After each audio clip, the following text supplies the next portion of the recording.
सभी अभ्यर्थियों को नमस्कार। देखो, हम सब 15-20 लोग जो यहाँ पे हैं डीपीआई में, हम सब ने डिसाइड कर लिया है कि हमें कुछ ना कुछ तो यूनिक करना ही पड़ेगा। ठीक है, तो हमने भूख हड़ताल का सिस्टम बना लिया है और हम सभी क्रमिक रूप से भूख हड़ताल करेंगे। जैसे 3% आज, 3% कल, 3% परसों, मतलब अलग अलग, जिससे कोई इशू ज़्यादा नहीं आएगा और वो चीज़ें निरंतर बनी भी रहेगी। ठीक है, तो भूख हड़ताल का जो है अपना जो डाटा वो कर लिया है 5 दिन तक का, और बाकी का जो डाटा है वो जारी रहेगा। तो जो सभी लोग जो आना चाहते हैं वो क्रमिक रूप से आएँ, जिससे अपनी जो निरंतरता है वो बनी रहे। जैसे मान लो जो आज हमने 3, जैसे कल फर्स्ट टाइम मैं ही बैठ रहा हूँ भूख हड़ताल पे, जैसे कल मैं बैठूँगा 3, हम 3 लोग कल बैठेंगे, उसके बाद 3 लोग परसों बैठेंगे, उसके बाद 3 लोग अगले दिन बैठेंगे। इसी प्रकार ही क्रम चलता रहेगा, तो निरंतरता बनी रहेगी। तो इससे जो हमारी जो प्रोसेस है, हमारी जो मांग है वो निरंतर आगे जाएगी। तो सभी लोग साथ दें, कुछ सहयोग करना चाहते हैं वो सहयोग करें, जो बिल्कुल असहाय हैं आने के लिए, और जो आना चाहते हैं वो साथ दें। एक दिन की बात होती है ना, और ज़्यादा से ज़्यादा संख्या में आएँ। ठीक है, अब यही सॉल्यूशन बचा है भूख हड़ताल का, और मैं ये मान सकता हूँ कि अगर ये मुद्दा बहुत ज़्यादा हाईलाइट है और अगर इसको और ज़्यादा हाईलाइट करना है तो हम सबको आना होगा, साथ देना होगा। क्योंकि जुनून तो रखना पड़ेगा। जब तक अपने अंदर जुनून, अपने अंदर आक्रोश नहीं होगा किसी चीज़ को पाने का, तब तक वो पूरी नहीं हो सकती। और अंदर से जब तक मोटिवेशन नहीं होगा, जब तक अपने एक्टिव नहीं होंगे, तब तक वो चीज़ मुझे नहीं लगता कि कभी पूरी हो पाएगी। देखो, आपने सब कुछ कर लिया, एग्ज़ाम क्वालिफाई कर लिया, वो सब कुछ कर लिया जो आप कर सकते थे, वो अपने हाथ में था। अब देखो, फिजिकली भी मेहनत करनी पड़ रही है। अगर आज का दौर ऐसा है कि वो सिर्फ एग्ज़ाम क्वालिफाई करने से पूरा नहीं होता, क्योंकि वैकेंसीज नहीं आती, उसके लिए हमें आंदोलन, प्रोटेस्ट करने पड़ते हैं। और सबसे बड़ी बात यह है कि यहाँ पे जो अपना फुल सपोर्ट है, ठीक है। और दूसरी बात, यहाँ पे मंत्री वगैरह मिलने आया करेंगे, कभी बीजेपी के आया करेंगे, तो उनसे बहुत इफेक्ट पड़ेगा। इफेक्ट क्या पड़ेगा? अपनी मांग पूरी होगी। और वो मामा शिवराज सिंह चौहान मामा जी नहीं चाहते कि कोई प्रोटेस्ट करे, कि कोई कुछ हो। ठीक है, तो क्योंकि लास्ट मूवमेंट चल रहा है हर तरीके से, चुनावी तरीके से देखा जाए, या फिर अपनी जो प्रक्रिया चल रही है, भर्ती प्रक्रिया, उसको देखा जाए, तो ये अंतिम रूप चल रहा है। इसमें जो कुछ होना है अभी देखो, हम अगर अपने स्टूडेंट के पर्पज़ से देखते हैं, अगर अपने तरीके से सोचते हैं, तो अपने लिए कोई ऑप्शंस नहीं है। अगर ये सेकंड काउंसिल करवा दी, खेल ख़त्म करवा दिया, तो किसी का कुछ होने वाला नहीं है। तो अभी सब कुछ हो सकता है। तो सभी को जागना पड़ेगा, सभी को अपने अंदर जुनून पैदा करना पड़ेगा और आगे आना ही पड़ेगा। ठीक है, तो सभी लोग साथ दें और आएँ।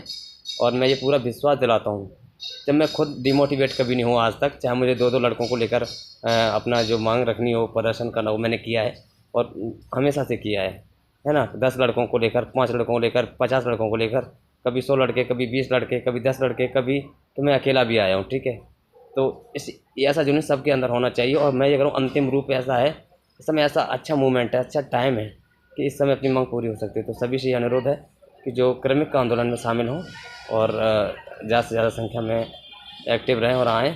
ठीक है, तो कल से मैं बैठ रहा हूँ, मतलब 5 जून से क्रमिक रूप से। ठीक है, तो सभी को मोटिवेट रहना और एक्टिव रहने की ज़रूरत है। तो सभी साथ दें, जीत 100% कन्फर्म होगी।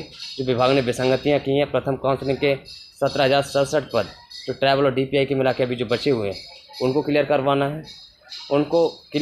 है। और साथ में जो पद वृद्धि, अपनी जो मांग है 51,000 की, वो पूरी करवानी है। और जो नाम रिपीटेशन की इन्होंने जो प्रॉब्लम दी है, और हैंडीकैप्ड जो भाई बहन हैं, उन्होंने वेटिंग नहीं दी है। अगर जैसे मान लीजिए उन्होंने पहले, जैसे उनके 50 लोग थे ऑल कैटेगरी के, उन्होंने 50 ने डॉक्यूमेंट अपलोड नहीं किया, तो उनके फिर नाम दे दिए, तो नए लड़कों को मौका कैसे मिलेगा? उनकी तो वेटिंग भी नहीं होती। तो ये सब गलत है। इन सारे रूल्स को थोड़ा सा चेंज करवाना पड़ेगा, अपन को प्रदर्शन करना पड़ेगा, मांग रखनी पड़ेगी, तभी होगा। तो सभी से अनुरोध है, जो भाई बहन है, जो गर्ल्स भी हैं, उन सबको आना पड़ेगा।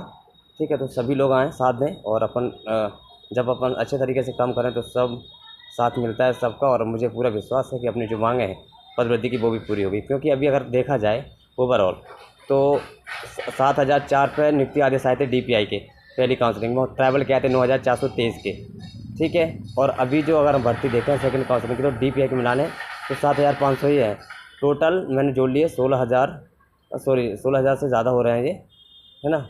मतलब 23-24 के समथिंग हो रहे हैं, अगर यहाँ तक भर्ती हो गई है। तो अभी अच्छा मौका है कि ट्रैवल में जो पद आने हैं, वो एसटी के बैकलॉग की मांग से उसमें जो हो रहा है, जो अभी सुनने में आया कि एसटी के बैकलॉग आ रहे हैं 1,000 पद, उन सबको फ्रेश में बदलवा के इंक्रीज पद ज़्यादा से ज़्यादा करवा के कि 25-30 हज़ार पे कम से कम ट्रैवल का रोस्टर आए और वो संभावना जितनी हो सके DPI में पदवृद्धि हो। ठीक है, तो दोनों को मिला के 25-26 हज़ार की और हो जाए तो हमारी पूरी 51 हज़ार की मांग पूरी हो जाएगी। और जैसे हम इस तरीके से कैलकुलेशन करेंगे तो हमें कहीं ना कहीं हमारी मांग भी पूरी होगी। तो मुझे जो जो विसंगतियाँ हैं वो विसंगतियों पे पूरा जोर रहेगा, कोई विसंगति ना हो और पूरी तरह विसंगति बिल्कुल ख़त्म हो जाए, तो जिससे नए लड़कों को मौका मिले और नए अपनी जो मांग है पूरी हो। तो सभी लोग क्रमिक आंदोलन में शामिल हों, क्रमिक भूख हड़ताल में, जिसमें कोई किसी को ज़्यादा प्रेशर भी नहीं रहेगा। एक दिन तो कोई भी मैनेज कर लेता है। देखो एक दिन जैसे सुबह से शाम तक तो कोई भी उपवास भी रखते हैं, तो एक दिन तो मैनेज हो जाएगा। तो अपना मुद्दा भी बहुत अच्छा हाईलाइट रहेगा और अपना भी जो मांग है वो पूरी रहेगी। अंत तक लड़ूंगा। मैंने बोला है कि जब तक अपनी जो मांग पूरी नहीं हो जाती, जो विभाग जो गलतियां कर रहा है वो नहीं सुधार देता, तब तक अंत तक लड़ेंगे। तो सभी लोग ज़्यादा से ज़्यादा संख्या में आएँ और अपनी उपस्थिति दें और अपनी जीत कंफर्म होगी, 100% होगी। ठीक है, thank you so much, all the best. जुनून रखो यार अपने अंदर, मोटिवेशन रखो और एक्टिव रहो। जीतना बिल्कुल तय है। जुनून अपने अगर ठान लो तो जीत है, मान लो तो हार है, तो ठान लो ना जीतना ही है, तो फिर दुनिया की कोई चीज़ हरा नहीं सकती। ठीक है, ऑल द बेस्ट।